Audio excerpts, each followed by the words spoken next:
Hola, somos Cafecito, un podcast. Temazcalapa es uno de los 125 municipios ubicados al noreste del Estado de México. San Juan Bautista Teacalco es una de las 12 comunidades que conforman al municipio y justo aquí, hace 53 años ya, se instaló un basurero radiactivo de más de 16 hectáreas, operado por el Instituto Nacional de Investigaciones Nucleares ININ, ubicado en el kilómetro 18+500 de la carretera Tizayuca-Otumba. Para hablar de este tema tan preocupante y alarmante en nuestro municipio, hoy nos acompaña el licenciado Juan Antonio Medina Austria. Bienvenido a Cafecito, licenciado. Muchas gracias. ¿Nos puede platicar un poquito sobre la historia de este centro del CADER? ¿Nos puede platicar cómo es que llegó a San Juan Teacalco? Sí, claro. Bueno, en los años 90 fui invitado por una persona, un vecino de San Juan Bautista Teacalco, de nombre Cándido Domínguez González, a una reunión, y era para tratar el asunto de los desechos radiactivos, porque los vecinos de esta población siempre han estado batallando hasta el día de hoy para que se cumpla con las recomendaciones que hizo la 57 legislatura en 1999. Ese día llegaron dos abogados, pidieron dinero para ver qué se podía hacer, pero no se hizo nada, porque es complicado en el país en México, sobre todo en el Estado de México, el que se atiendan, ¿no?, los problemas que las mismas autoridades han creado, han originado. O sea, este es un problema que las autoridades originaron desde 1970. Acordémonos que estos desechos radiactivos, o la mayor parte de estos desechos radiactivos, se encontraban en Tlalnepantla, antes, en los años 60. Okay. Entonces, conocí al señor, me invitaron, llegaron los licenciados, no se pudo hacer nada, y dije, bueno, algo tenemos que hacer por nuestros pueblos. Y desde entonces he estado batallando. Don Cándido murió de cáncer de tiroides, como muchos otros en la región. Así es una de las grandes consecuencias, ¿no?, para todas las personas de la comunidad. El cáncer es una enfermedad que aparentemente es debido a este panteón nuclear. Bueno, justamente vamos a esta pregunta. ¿Nos puede platicar cuáles son los riesgos a los que se enfrenta la población y el medio ambiente al permitir que este centro o panteón nuclear continúe con sus actividades? Antes, si me permite, quiero dejar señalado que la radiactividad no es mala. O sea, en sí siempre ha existido, desde la creación del universo existe la radiactividad. Entonces, pero tenemos dos tipos de radiactividad el día de hoy: la radiactividad natural y la radiactividad artificial o inducida. Entonces,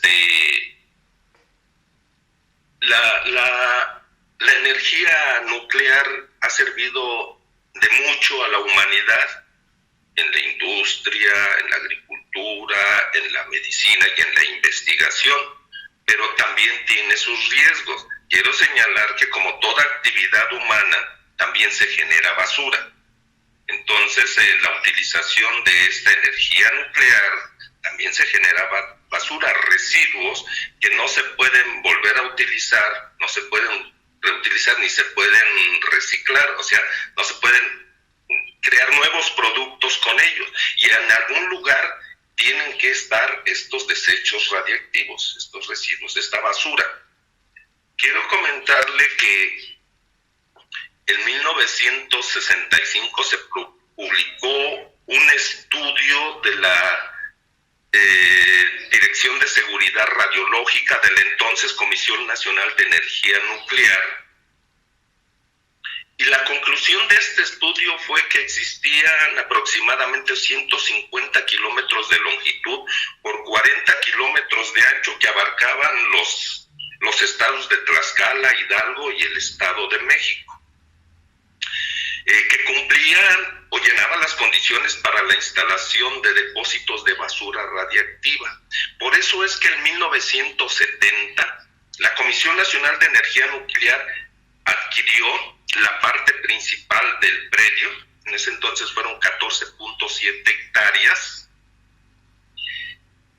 para la instalación de este centro de almacenamiento de desechos radiactivos.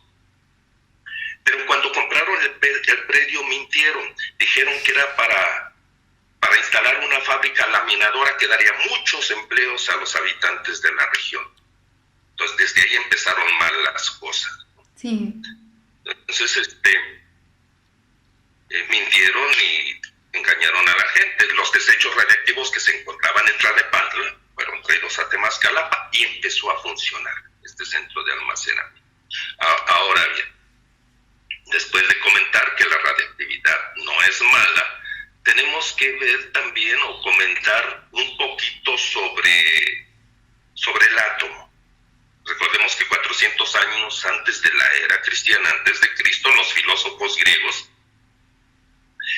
sostenían que todas las cosas estaban compuestas por pequeñas partículas indivisibles, ¿no? A las que llamaron átomos. Átomo en griego quiere decir indivisible, que no se puede partir. Otros filósofos en ese entonces no creían en estas ideas, en esa teoría, y ellos propusieron que todas las cosas estaban formadas por la combinación de tierra, agua, aire y fuego, los 4 elementos. Y esta teoría se volvió más popular y se mantuvo durante siglos, hasta que a principios del siglo XIX, un químico inglés dio a conocer una teoría atómica, se llamaba John Dalton. A veces no hablo mucho de las personas porque es difícil, ¿no? Tener toda la información en ese momento, pero se las enviaré posteriormente. Los filósofos que hablaban sobre el átomo era Leucipo de Mileto y Demócrito de Abdera. Inglés dio a conocer su teoría atómica en 1808, se llamaba John Dalton. Dio a conocer también el primer modelo atómico, ¿no? Y lo más importante, puso las bases de la química moderna. Y entonces de ahí se empezó ya a investigar, a desarrollar, y el tema es maravilloso porque podemos incluso hablar de Amedeo Avogadro, por ejemplo, que decía que, él ayudó mucho para la investigación, el estudio de la teoría de John Dalton. Decía algo así, no soy especialista, pero decía algo así como que volúmenes iguales de gases diferentes a la misma presión y temperatura tenían el mismo número de moléculas. Acordémonos que las moléculas es el conjunto de átomos, ¿no? Son dos cosas que ya platicaremos más a fondo de esta situación. Bueno, entonces era importante hablar un poquito de los antecedentes del átomo, porque tenemos 3 tipos de radiactividad o de energía que emite que se genera, que son los rayos alfa, beta y gamma, ¿no?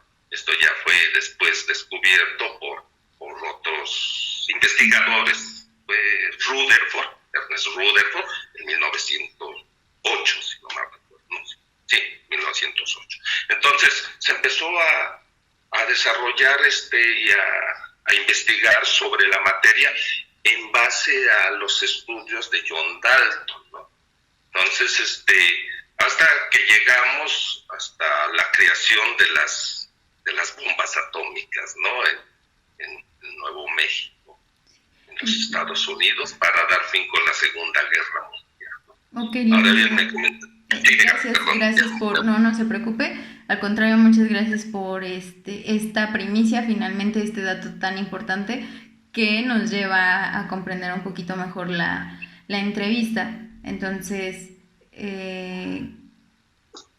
vamos entonces a responder esta pregunta una vez sabiendo lo que es el átomo, lo que es la radiactividad, que es el tema principal de esta entrevista también.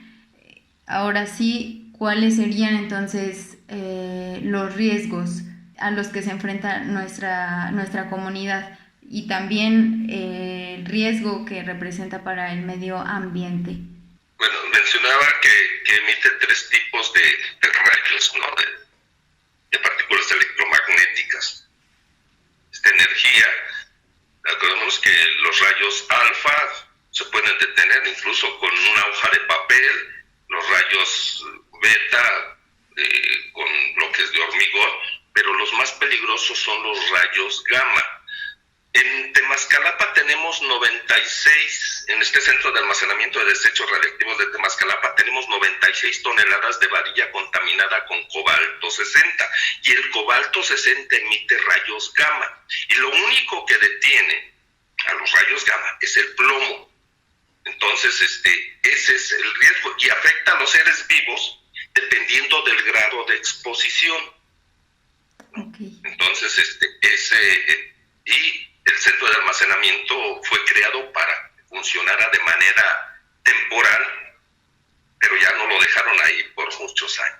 Desafortunadamente. Ahora, estos desechos radiactivos, la varilla contaminada con cobalto 60, a raíz del accidente de Ciudad Juárez, Chihuahua, está solamente con cemento y plástico. En el año 2010 yo ingresé al Centro de Almacenamiento de Desechos Radiactivos con mi compañera de la Unión de Científicos Comprometidos con la Sociedad, la doctora Fernanda Paz, y pude observar que atrás de los 3 almacenes que se encuentran en el Centro de Almacenamiento de Desechos Radiactivos están las trincheras, las 5 trincheras de 190 metros de longitud, donde se encuentran las 96 toneladas de varilla contaminada con cobalto 60.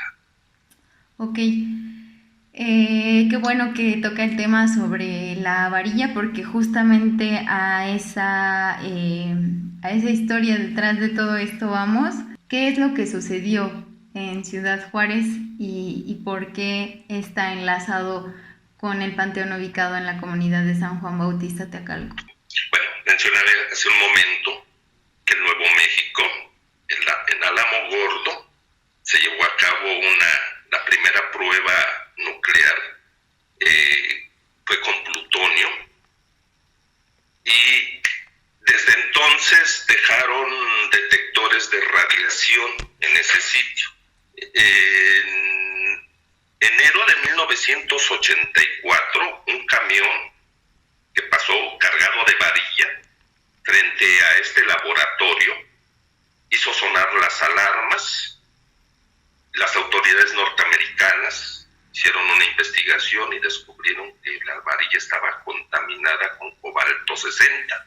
Después del rastreo que hicieron, descubrieron que el origen del problema se encontraba en un negocio de compra y venta de chatarra en Ciudad Juárez, Chihuahua, llamado el Yonke Fénix.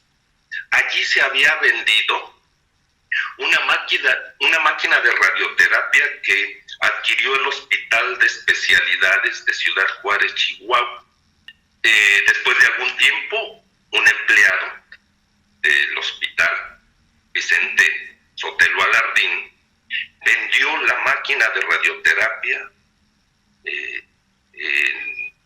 a este negocio de compra y venta de chatarra, pensando que pudiera haber un material más valioso dentro de la bomba, que contenía más de 6,000 partículas de cobalto 60, perforó el cabezal y se esparcieron las partículas de cobalto 60 que medían entre 1 milímetro por 2 de ancho y se contaminó toda la chatarra del negocio de chatarra.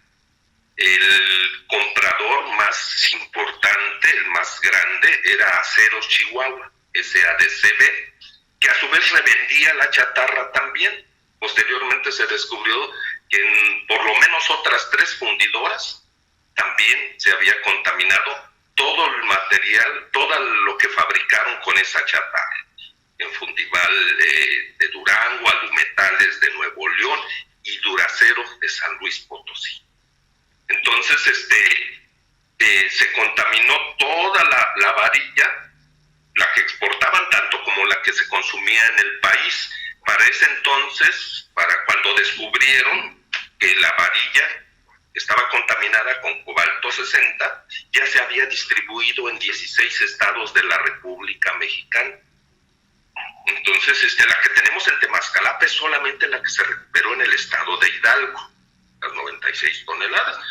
Construyeron viviendas y la gente empezó a tener problemas de salud. Algunos murieron de cáncer, tuvieron que tirar las casas y enterraron primero la varilla cerca de Tula. Las poblaciones se inconformaron, protestaron, la tuvieron que sacar la varilla y se la trajeron a Temascalapa.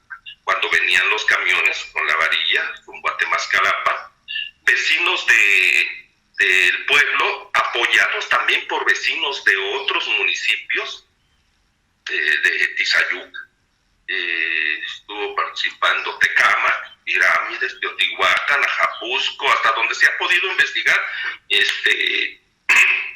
Tolcayuca, Tezontepec, bloquearon las carreteras, pero el gobierno mandó al ejército mexicano y fue reprimida la gente y metieron la varilla. Esto fue en diciembre de 1984. Ok, pues terrible, ¿no? Lo que a veces llegan a hacer nuestras autoridades sin pensar finalmente en quienes gobiernan, ¿no? O a quienes gobiernan, mejor dicho. Pero cuéntenos por qué es tan importante que se reubique este centro, este panteón nuclear. ¿Por qué es tan importante y en cuánto tiempo cree que debe ser reubicado? Quiero comentarle que una persona puede ser afectada por la radiactividad y morir de cualquier otra cosa sin que se le detecte algún problema, pero estos daños pueden alcanzar hasta su 4ª generación. Ese es el problema de la radiactividad. Es difícil hablar un poco de la radiactividad o mucho de la radiactividad porque es un material que no se ve, que no huele y que no tiene color. No sabemos si existe o no porque estamos acostumbrados a ver la basura común y corriente, pero la basura radiactiva que se encuentra ahí emite radiaciones que no se ven. Entonces, ese es el problema más grande, que no sabemos qué está pasando. Entonces, la reubicación del centro de almacenamiento de desechos radiactivos, de acuerdo a los documentos que tenemos, todo lo que le estoy diciendo lo podemos probar con documentos del mismo gobierno. Desde 1999 dieron 7 años para que fueran retirados estos desechos radiactivos, porque en 1992, a petición del Instituto Nacional de Investigaciones Nucleares, la Comisión Federal de Electricidad concluyó un estudio que se conoce como estudio de caracterización de sitio. Este estudio se hizo con la finalidad de determinar la factibilidad de depositar la basura radiactiva de forma definitiva en Temascalapa, porque cuando crearon el centro de almacenamiento de desechos radiactivos lo hicieron para que funcionara de manera temporal. La Comisión Nacional de Seguridad Nuclear y Salvaguardias dictaminó que este centro de almacenamiento únicamente podría utilizarse para el almacenamiento temporal de basura radiactiva, debido a que los estudios de caracterización mostraron que el sitio no era idóneo. Incluso señala que la urbanización pronto alcanzará este sitio. Bueno, ya llegó. Vemos Tizayuca, vemos Tecámac, y es necesario que se instale en otro sitio. Ya están las 9 fosas en Samalayuca, en el Vergel, en Ciudad Juárez, Chihuahua. Pero a mí me han dicho las autoridades, mira Juan, si no se llevan los desechos radiactivos es porque a tus autoridades no les interesa. Ellos están más preocupados en el negocio de la vivienda que por la salud de la gente. Entonces, aparte de que no hay voluntad política, ¿no? Porque esto no deja dinero para ellos, así en pocas palabras. Entonces, en base a ese estudio de 1992, la Cámara de Diputados en 1999 hizo varias recomendaciones, entre otras que se tenían que llevar esos desechos porque están sobre el acuífero, uno de los 7 acuíferos de la cuenca, que se llama Cuautitlán Pachuca, y hay un riesgo de contaminación. Toda la gente que extrae agua del mismo acuífero. Bueno, quiero comentarle que son 35 municipios del Estado de México los que sacan agua para consumo humano y 13 del Estado de Hidalgo. Gracias. Los municipios del Estado de México es Acolman, Atenco, Atizapán de Zaragoza, Ajapusco, Chiautla, Huacalco de Berriozábal, Coyotepec, Cuautitlán Izcalli, Cuautitlán, Ecatepec de Morelos, Huehuetoca, Hueypostla, Isidro Favela, Jaltenco, Gilotzingo, Melchor Ocampo, Naucalpan de Juárez, Nextlalpan, Nicolás Romero, Nopaltepec, Otumba, San Martín de las Pirámides, Tecámac, desde luego Temazcalapa, sí. Teoloyucan, Teotihuacán, Tepetlauxtó, Tepotzotlán, Tequisquiac, Tezoyuca, Tlalnepantla de Vaz, Tonanitla, Tultepec, Tultitlán y Zumpango. Y del estado de Hidalgo, Epazoyuca, Mineral de la Reforma, Mineral del Monte, Pachuca de Soto, San Agustín Tlaxiaca, Singilucan, Tepeapulco, Izayuca, Tlanalapa, Tolcayuca, Villa de Tezontepec, Zapotlán de Juárez y Zempoala. Todos estos municipios sacan agua del acuífero Cuautitlán Pachuca. Y otra cosa también, me acabo de enterar que están rehabilitando en las inmediaciones de Zumpango 29 pozos que en conjunto estos 29 pozos aportarán 400 litros por segundo en una primera etapa a la Ciudad de México ante la temporada de estiaje desde 2023. ¿Sí? Del acuífero Cuautitlán Pachuca van a llevar ahora a la Ciudad de México y no sabemos si está contaminada el agua.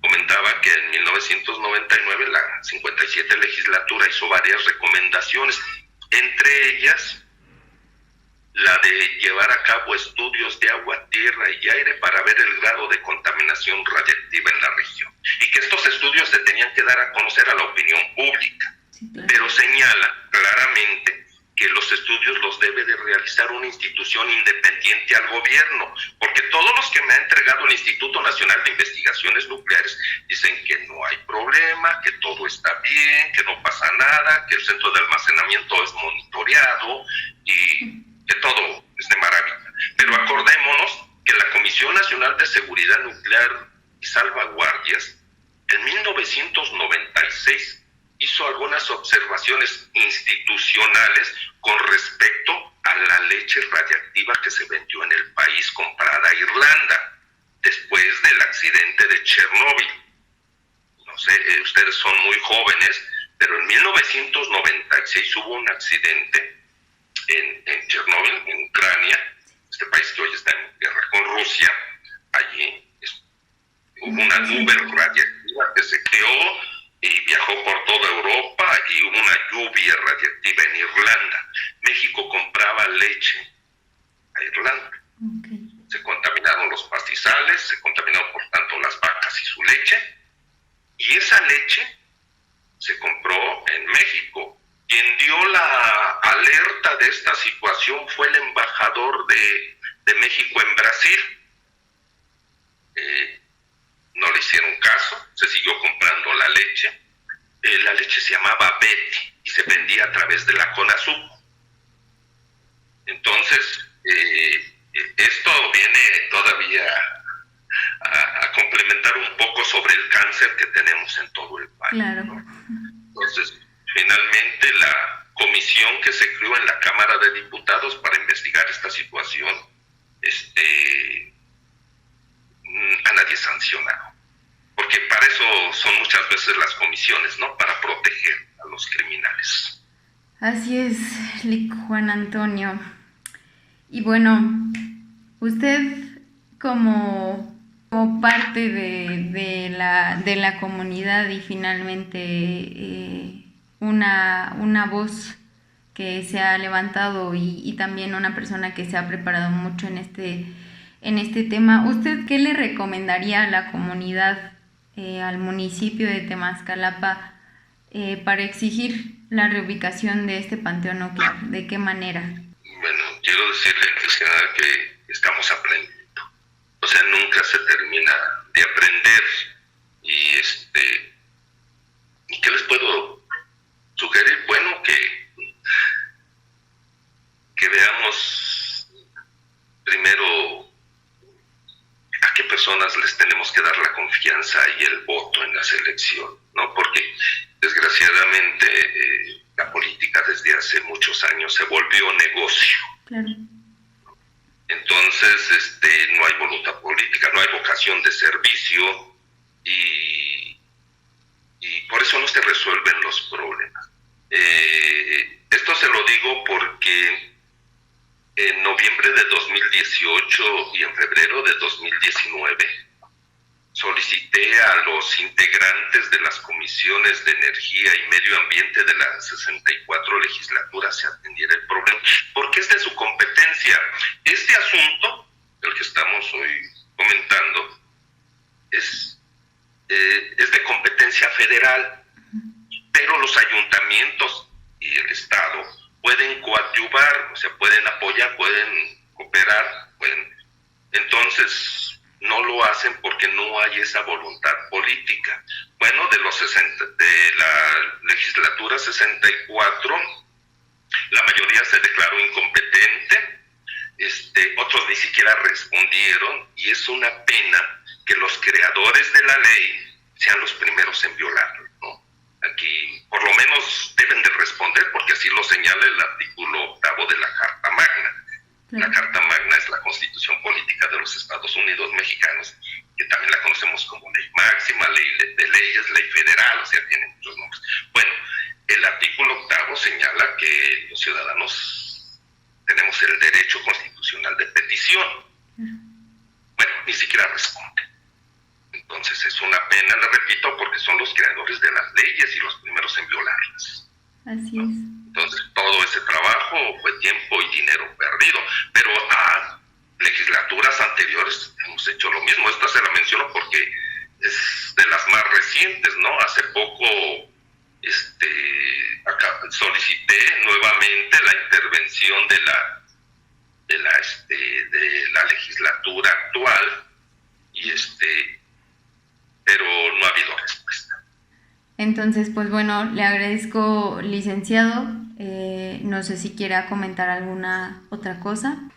Quería comentarle que, bueno, primero tenemos que elegir bien a nuestros representantes, porque finalmente ellos son los que toman las decisiones en las legislaturas, ¿no? Tanto en las locales como en las federales.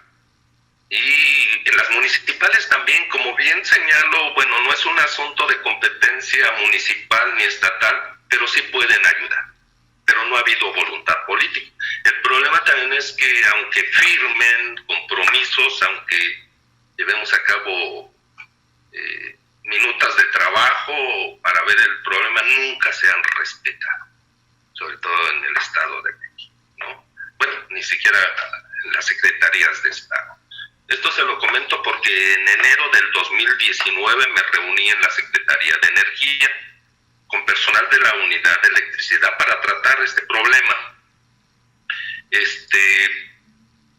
Después se atravesó la pandemia, pero después de En el 2021 solicité nuevamente, ¿no?, a la Secretaría de Energía me indicaran el día y la hora para darle seguimiento a esa minuta de trabajo con personal de la unidad de electricidad. Me respondieron que me iban a atender de la Comisión Nacional de Seguridad Nuclear y Salvaguardias, pero yo quiero que sea con el personal de la unidad de electricidad para darle seguimiento a esa minuta y no empezar de cero. ¿Por qué no con la Comisión Nacional de Seguridad Nuclear y Salvaguardias?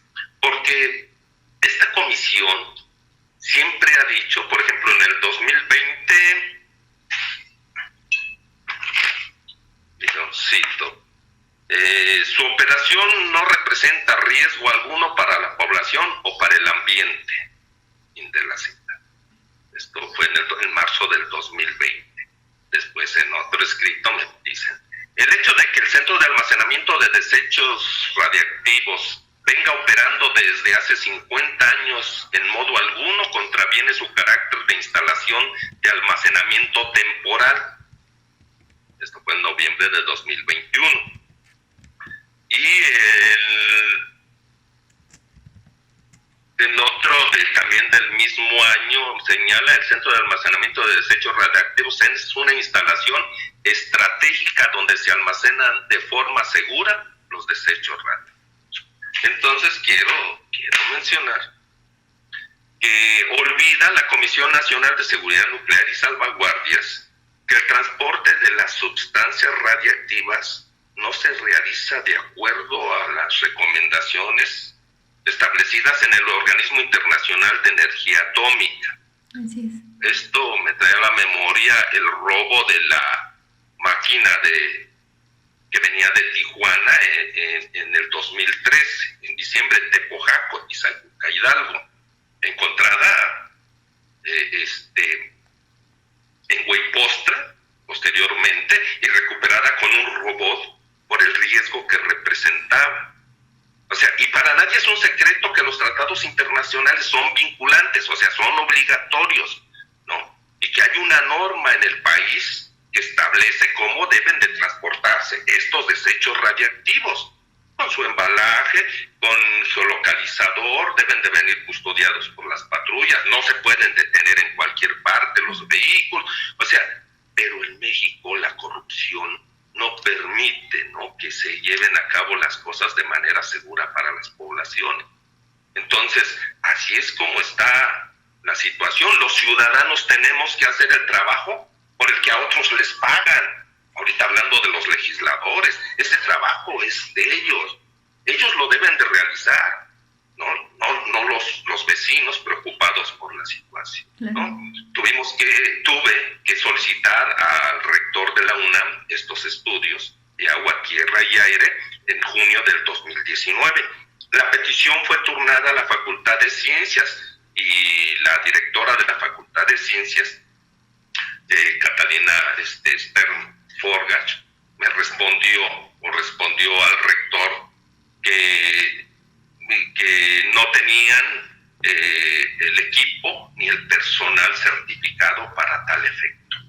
Entonces estamos haciendo hasta donde pase, ¿no? No sabemos si esto logremos ver algún día que se lleve a cabo el desmantelamiento, porque ya hay un proyecto creado por las mismas autoridades para la clausura, posclausura y rehabilitación del sitio, precisamente por el riesgo que representa para el acuífero, pero no les importa, ¿no? Claro. Entonces, pues seguimos tratando de que la gente se interese por A todas las administraciones desde los años 90 he estado solicitando a las municipales que por favor hagan algo.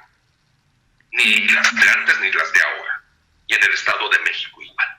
Entonces, pues seguimos batallando. Por último, quisiera comentarle una situación que viví hace algunos años. Una vecina de San Juan Bautista de Acalco,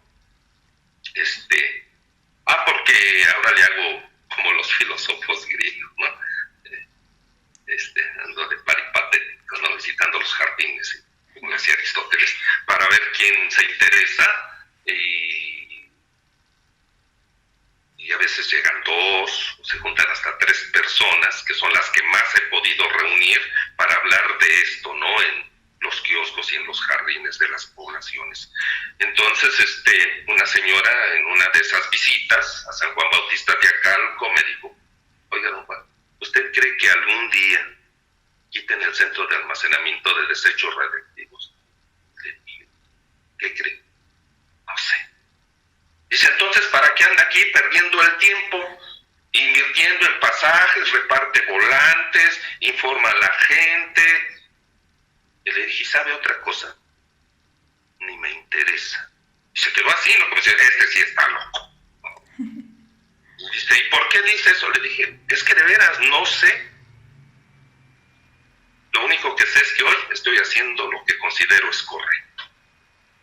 Yo ya hice mi parte. Ustedes, los jóvenes, son los que tienen que tomar las riendas de este país para que las cosas cambien. He visto a través de muchos años que los viejos siempre ponemos como pretexto o argumentamos que los jóvenes no tienen experiencia, no tienen el dinero para la campaña política. Y es hora de que los jóvenes tomen las riendas del destino de los que no han nacido aún en nuestros municipios para que las cosas se compongan. Entonces, ya les dije a los chicos: mándenlos al diablo. Es momento de que ustedes, porque hay muchos jóvenes preparados que pueden hacer algo más por nuestro país. Vea usted, a los políticos viejos siempre han vivido de la política, y no les importa el color del partido. Entonces creo que llegó la hora de que los jóvenes, ustedes, asuman esa responsabilidad por el futuro de nuestros pueblos.